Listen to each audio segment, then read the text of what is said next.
നിനക്ക് തന്ന വാക്ക് ഞാൻ പാലിക്കും. ഇന്ന് രാത്രി ഇരു ചെവി അറിയാതെ എൻ്റെ ഭാര്യയെ ഞാൻ കൊന്നിരിക്കും. ഒന്ന് നിർത്തിയിട്ട്. സഞ്ജയ് വല്ലാതെ റൊമാൻറ്റിക്കായി. എൻ്റെ മുദ്രയെ സ്വന്തമാക്കാൻ ഞാൻ എന്തും ചെയ്യും. ഞാൻ നിന്നിൽ അഡിക്റ്റാണ് ഡിയർ.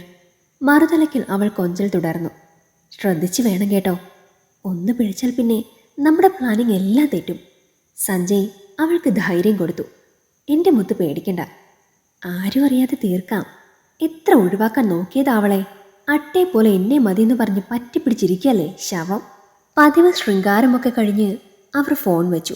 പോക്കറ്റിൽ നിന്നും ഒരു സിഗരറ്റ് എടുത്ത് ചുണ്ടിൽ വെച്ച് കത്തിച്ച് ആഞ്ഞൊരു പുക ഉള്ളിലേക്ക് വലിച്ച് പതുക്കെ പുറത്തേക്കൂതി അവൻ വീട്ടിലേക്ക് നടന്നു. കയ്യിൽ ചെറിയൊരു പൊതിയുണ്ടായിരുന്നു.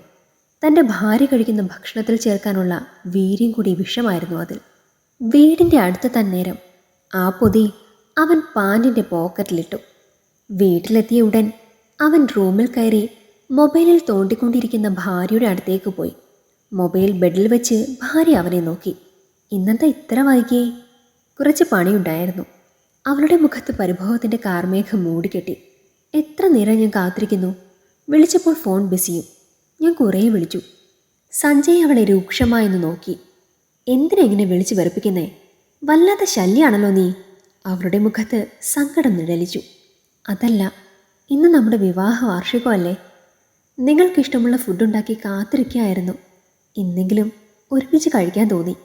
സഞ്ജയ് അവളെ നോക്കി. ഞാനൊന്ന് കുളിച്ചിട്ട് വരാം, എന്നിട്ട് ഒരുമിച്ച് കഴിക്കാം. ഇത് കേട്ടപ്പോൾ അവളുടെ മുഖത്ത് വല്ലാത്ത സന്തോഷം തെളിഞ്ഞു. സഞ്ജയ് ഡ്രസ്സ് ഊരിമാറ്റി കുളിക്കാൻ കയറി. അവൾ ഒരുപാട് സന്തോഷത്തോടെ ഓടിപ്പോയി ടേബിളിൽ തൻ്റെ ഭർത്താവിൻ്റെ ഇഷ്ടവിഭവങ്ങൾ നിരത്തി. കുറച്ച് സമയം കഴിഞ്ഞ് സഞ്ജയ് ഫ്രഷായി ഭക്ഷണം കഴിക്കാൻ വന്നിരുന്നു. ഭാര്യ അടുത്ത് വന്നിരുന്നപ്പോൾ അവൻ അവളെ നോക്കി. നീ കുടിക്കാൻ കുറച്ച് ജീരക വെള്ളം തിളപ്പിക്കേ. അവൾ അത്ഭുതത്തോടെ അവനെ നോക്കി. ഇതെന്താ പുതിയ പഠിപ്പൊക്കെ? നിങ്ങൾ ജീരകവെള്ളം കുടിക്കാറില്ലല്ലോ. ആ ചോദ്യം കേട്ടപ്പോൾ സഞ്ജയ് ഒന്ന് പരുങ്ങി. അത് ഭയങ്കര ഗ്യാസ്, അതാ. കുറച്ച് ഇഞ്ചി കിട്ടോ. അവൾ തലയാട്ടി അടുക്കളയിലേക്ക് പോയി. ആ സമയം സഞ്ജയ് വേഗം റൂമിലേക്ക് ഓടി. എന്നിട്ട് പാൻറ്റിൻ്റെ പോക്കറ്റിൽ നിന്നും വിഷമെടുത്ത് വന്ന് അവൾക്ക് വിളമ്പിയ ഫുഡിൽ കലർത്തി ബോട്ടിൽ അരയിൽ ഒളിപ്പിച്ചു. കുറച്ച് സമയത്തിന് ശേഷം ഭാര്യ ജീരക വെള്ളവുമായി വന്നു. രണ്ടുപേരും ഒരുമിച്ച് ഭക്ഷണം കഴിച്ചു. കഴിച്ചുകൊണ്ടിരിക്കുമ്പോൾ അവൾ അവൻ്റെ കണ്ണിലേക്ക് നോക്കി. ഇന്നെന്താ അറിയില്ല, ഭയങ്കര വിശപ്പ്. കുറേ കാലത്തിന് ശേഷം നിങ്ങളുടെ കൂടെ കഴിക്കുന്നത് കൊണ്ടാവും അല്ലേ? ഒന്ന് നിർത്തിയിട്ട് തൻ്റെ കണ്ണിൽ നിന്നും ഒലിച്ചിറങ്ങുന്ന കണ്ണീർ തുള്ളികൾ തുടച്ചു മാറ്റി അവൾ തുടർന്നു. ഇപ്പോൾ കുറച്ചു കാലമായി നിങ്ങൾക്കെന്നെ കാണുന്നത് തന്നെ വെറുപ്പാണ്. അതെന്താ അങ്ങനെ? ഞാൻ ഒന്നിനും കൊള്ളാത്തവളായിട്ടാണോ? അവളുടെ വാക്കുകൾ മുറിഞ്ഞു. ഈ ചോദ്യത്തിന് അവൻ്റെ കയ്യിൽ ഉത്തരമില്ലായിരുന്നു. എഴുന്നേറ്റ് കൈ കഴുകി വേഗം റൂമിൽ പോയി മൊബൈൽ കയ്യിലെടുത്ത് സഞ്ജയ് കാമുകിക്ക് മെസ്സേജ് അയച്ചു. Mission success. കുറച്ച് സമയത്തിന് ശേഷം കട്ടിലിൽ പാതി മയക്കത്തിലുള്ള തൻ്റെ അടുത്ത് ഭാര്യ വന്നിരിക്കുന്നത് അവൻ ശ്രദ്ധിച്ചു. പതിയെ അടയുന്ന തൻ്റെ കണ്ണിലേക്ക് അവൾ നോക്കുന്നത് കണ്ടപ്പോൾ ഇതുവരെ ഇല്ലാത്തൊരു തിളക്കം അവളുടെ കണ്ണിൽ സഞ്ജയ് കണ്ടു. അവൾ അവൻ്റെ മുടിയിൽ മെല്ലെ തലോടി പുഞ്ചിരിച്ചു. നിങ്ങളുടെയും കാമുകിയുടെയും പ്ലാനിൽ ചെറിയൊരു മാറ്റമുണ്ട്. നിങ്ങൾ എന്നെ കൊല്ലാൻ വേണ്ടി കൊണ്ടുവന്ന വിഷം നിങ്ങളെ കുളിക്കാൻ കയറിയപ്പോൾ തന്നെ ഞാനെടുത്ത് നിങ്ങളുടെ ഭക്ഷണത്തിൽ ചേർത്തിരുന്നു. നിങ്ങൾ എൻ്റെ ഭക്ഷണത്തിൽ ചേർത്തത് സാധാരണ അരിപ്പൊടി മാത്രമാണ്.